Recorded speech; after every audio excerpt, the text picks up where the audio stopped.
अपने खिलाफ केसेस को मैनेज किया, वो मकसूद चपड़ासी के हों, वो मेरी लंदन तो क्या पाकिस्तान में भी कोई जायदाद नहीं है, और फिर उसके बाद उसी जायदाद के अंदर ढिठाई से बैठे हैं और रोज़ाना वहाँ पे ओवरसीज़ पाकिस्तानी इनको बताते हैं, चीखो पुकार करते हैं कि ये हमारे टैक्स का पैसा है और आप लोग चोर हो। और आज तो वहाँ की अदलिया ने भी इनके ऊपर सर्टिफिकेट इनको दे दिया है कि आप इंटरनेशनल चोर हो, सादिक और अमीन नहीं हो। फिर एक और अहम चीज़ के लॉन्ग मार्च का बताते हुए मैं 2-3 चीज़ें आप लोगों से शेयर करूंगी कि आज शाह महमूद कुरैशी साहब की क़यादत में वो लॉन्ग मार्च जिसको खान साहब ने लीड करना था, अब वो लाला मूसा के अंदर इंशाल्लाह आज हमारा पावर शो होगा और फिर उसके बाद आगे अपनी मंजिल की तरफ रवां दवा होगा। और जंग वाली साइड से हमारे जो जनरल सेक्रेटरी हैं असद उमर साहब, वो इसको लीड करेंगे। पाकिस्तानी अवाम की मैं शुक्रगुजार हूँ कि उन्होंने इन चोरों, इन खुफिया ताकतों, इन डाकुओं और इन लुटेरों को बता दिया है कि पाकिस्तानी कौम जाग उठी है,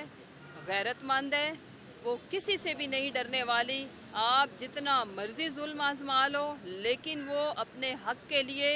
इस मुल्क में रूल ऑफ लॉ के लिए, इस मुल्क में कॉन्स्टिट्यूशन की बहाली के लिए और जमहूरियत की बहाली के लिए अपना हिस्सा डालेंगे, क्योंकि अवाम को इमरान खान साहब ने जगा दिया है। और जागी हुई अवाम को मैंने तो दुनिया की कोई तारीख इस चीज़ की गवाही नहीं देती कि अगर लोगों में शऊर आया हो तो वो किसी की ताकत के इस्तेमाल से लोग अपने शऊर को ये पोज करें कि जी अब हमें कुछ पता नहीं है। फिर एक और बड़ी अहम चीज़ है कि हम मंडे वाले दिन सुबह पूरे मतलब सूबाई जो हमारे दारुल खिलाफा हैं वहाँ पे भी और इस्लामाबाद में भी हमारे तमाम MPAs एंड MNAs, हम लोग सुप्रीम कोर्ट रजिस्ट्री, जैसे लाहौर है तो वहाँ पे हम लाहौर सुप्रीम कोर्ट रजिस्ट्री जाएंगे सुबह 10 बजे, और वहाँ पे तमाम इलेक्टेबल्स और जो हमारे ऑनरेबल जितने भी बाकी, जैसे पंजाब के अंदर हम लोग जाएंगे लाहौर रजिस्ट्री, पेशावर के अंदर परवेज़ खटक साहब की सरबराही में, इसी तरह इस्लामाबाद के अंदर हमारे जो आज़म सवाती साहब हैं उनकी सरबराही में 4 सवाल हम करते रहेंगे अपनी आला अदलिया से, और इसकी अपील हम हर दिन इनको याद दिलाते रहेंगे। और आवाम भी ये सवाल उठा रही है जो जो प्लेटफॉर्म उनको मुयस्सर हैं, एक लॉन्ग मार्च में अपनी शमूलियत की शक्ल में, दूसरा सोशल मीडिया की शक्ल में, कि पाकिस्तान के अंदर जो रजीम चेंज ऑपरेशन से, साइफर से ये कहानी शुरू हुई और आज के दिन तक इसका एंड रिज़ल्ट ये निकला कि पाकिस्तान के सबसे बड़े पॉपुलर लीडर के ऊपर अटैक होता है, उनकी जान लेने की कोशिश की जाती है। आज के दिन तक इस मुल्क का सबसे पॉपुलर और सबसे ताकतवर leader in terms of vote bank, और अगर जमहूरियत है तो 4 सूबों में हुकूमत रखने वाला लीडर, सेंटर में जिसकी सबसे ज़्यादा सीट्स हैं, वो अपनी FIR दर्ज नहीं करा सके।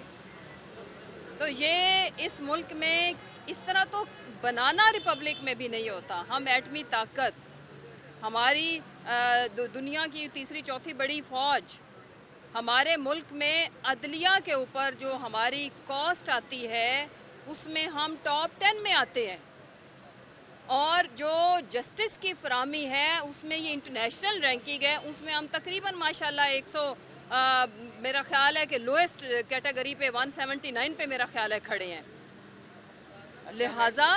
मैं ये चाहती हूँ और हमारी पूरी जो पार्टी है, हमारे वर्कर्स हैं, पाकिस्तान की आवाम ये चाहती है कि हर इंसान को इंसाफ की फराहमी की जाए। और कुछ केसेस ऐसे होते हैं जो सिंबॉलिकल हैसियत रखते हैं, और उसके अंदर जब आप इस तरह की हरकतें करते हैं तो आपका निज़ाम के पूरे का पूरा पोल खुल जाता है, और वो आप अपने आप को इंटरनेशनल कम्युनिटी और अपनी पब्लिक के आगे इस निज़ाम ने अपने आप को खुद नंगा कर दिया है। बिल्कुल उसी तरह जैसे इन्होंने डॉक्टर शहबाज गिल के कपड़े उतारे, जैसे इन्होंने आज़म सवाती साहब की चादर और 4 दीवारी और उनकी घर की औरतों का तकद्दुस पामाल किया, जिस तरह इन्होंने अरशद शरीफ जैसे मुहिब्बे वतन پاکستانی صحافی کو شہید کیا گیا، اور اگر ان کو نہیں پتا تو اگر ہمارے ملک کا تو انٹیلیجنس نیٹ ورک پوری دنیا میں مانا جاتا ہے، ابھی تک سب سے رونگٹے کھڑے کر دینے والی ان کی شہادت سے بھی زیادہ گھناؤنی چیز کہ جو وہاں کی کینیا کی جو پوسٹ مارٹم رپورٹ ہے وہ کیا کہہ رہی ہے، اور ہمارے ملک کے اندر بعد میں ایک نیوز چینل سے بریک کی جانے والی جو رپورٹ تھی، کیا آپ ڈرانا چاہتے ہیں لوگوں کو؟ کیا آپ دھمکانا چاہتے ہیں کہ ہم خالی گولی نہیں مارتے، ہم یہ کچھ بھی کرتے ہیں؟ تو آپ کی اطلاع کے لیے عرض ہے، نہ کوئی ڈرا ہے، نہ کسی نے جھکنا ہے، کیونکہ ہم اپنے رائٹس کی جنگ لڑ رہے ہیں۔ ہمارا مقابلہ یہ نہیں ہے کہ ہم نے کسی کو نیچا دکھانا ہے، ہم یہ چاہتے ہیں کہ ہمیں انسانی بنیادی حقوق جو پوری دنیا میں جہاں جنگل کا قانون ہے وہاں بھی جو حقوق میسر ہیں ہمیں یہاں پہ میسر نہیں ہے۔ یہ حقوق کی جنگ ہے، اور اپنے حقوق سے اب 22 کروڑ عوام دستبردار ہونے والی ہرگز نہیں ہے۔ اس کے ساتھ ہم جا کے جو سپریم کورٹ کی میں بات کر رہی تھی رجسٹری کی، وہاں پہ پھر ہم اعظم سواتی صاحب کے اور ان کی بیگم کے انصاف کے لیے ہم جھولی پھیلائیں گے، بیٹھیں گے ہم وہاں پہ، آہو بکا کریں گے ہم۔ اس کے بعد میں یہ چاہتی ہوں کہ ہمارے ملک میں اب یہ جو کھیل ہے، یہ جو شطرنج ہے، یہ جو ڈرائنگ رومز کے اندر کھیل کھیلا جاتا ہے جس میں 22 کروڑ عوام کی زندگیاں ملوث ہیں، اس میں ان لوگوں کی زندگیاں ملوث ہیں جن سے لوگ اٹیچڈ ہیں، جن سے لوگ پیار کرتے ہیں، وہ کسی نہ کسی شکل میں، وہ کوئی صحافی ہو، وہ کوئی پولیٹیکل لیڈر ہو، اور اس ملک کے سب سے بڑے پولیٹیکل لیڈر جو کہ انٹرنیشنل حیثیت رکھتے ہیں، ان کے اوپر اتنا گھناؤنا، یہ پورے ملک کی عزت اور تکریم کی بات تھی، یہ خالی رول آف لا کی بات نہیں تھی، اس میں ہمارے پورے ملک کی بے عزتی ہوئی ہے، ہر ادارے کی بے عزتی ہوئی ہے۔ اگر اس ملک میں عمران خان کو انصاف میسر نہیں ہے تو پھر کس کو میسر ہے؟ لہٰذا انشاءاللہ ہماری یہ جد و جہد جو کہ کانسٹیٹیوشنل ہے، آئینی ہے، یہ انصاف جب تک سب کو میسر نہیں آ جاتا اور ہمارے لیڈر کو بھی نہیں آ جاتا، نہ ہم گیو اپ کریں گے۔ ہم روزانہ آ کے اپیل کریں گے، چاہے وہ میڈیا کے سامنے ہو، پریس ٹاک کی شکل میں ہو، کہیں پرامن پروٹیسٹ کی شکل میں ہو، یا ہمارے لانگ مارچ کی شکل میں ہو۔ Thank you.